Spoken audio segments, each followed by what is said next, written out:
Welcome back. We have John Van Limbeek joining us on the show from Abbott Wealth Management. Welcome back. Yeah, thank you. You lucky guy, being the second week in a row. Yeah, back to back. Yes. And we're actually elaborating on our topic from last week. We're talking about firming up your financial plan. Some of the things you really need to think about, even when you don't want to, you have to sometimes. Exactly. That's right. So I thought I'd bring just a picture that kind of shows it a little bit more about what the more formal 6 steps is that we're supposed to go through as part of the Financial Planning Standards Council has a 6-step that everyone should go through. Okay, and that's on the screen now. Yeah, so a lot of it we talked about last time, but basically it's trying to set up that initial engagement, I guess it is. What are you looking for, right?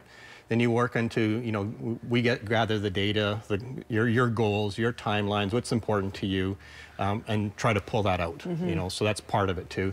Third one is working on that to prepare it, what it looks like, because again, it's supposed to be unique to you. It's not supposed to be a cookie cutter approach. That's right. Everybody's a little bit different. That's right. Present and discuss. Obviously, that's more looking at saying, okay, get you back in. This is what, this is maybe the first draft of what we're looking for. Yeah.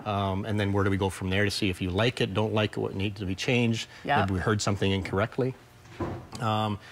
Obviously, whatever comes out of that might be another couple meetings. Depends if we have to change it or implement it. Okay. So then we have to go into that next stage, and then we got to review it, because that's the thing that people get this, and it doesn't have to be, like I said last week, it doesn't have to be 20 or 30 pages. It shouldn't be. It should be. It might be a lot of work putting together, but it should be fairly concise. Like we're not that complicated as from a planning point of view, right? But you have to come back and look at it every year, every second year, ideally every year, just to make sure nothing has changed.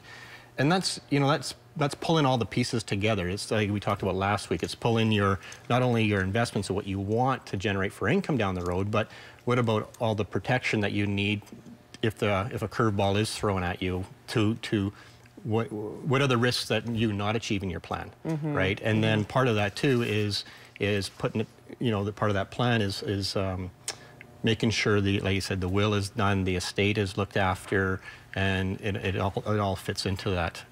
It's a living document. Yes, and by sitting down and talking to somebody about it, you're going to realize there are things that you didn't even think about that you should be thinking about. Absolutely, right. And it's not just, it's the soft questions that mean more to me than the hard questions. The hard stuff that we can work with that very easily. Yes. It's the soft stuff that really, the warm and fuzzy, the stuff that's important to you is the stuff that doesn't necessarily go into a plan, but it factors into there. Very, very important.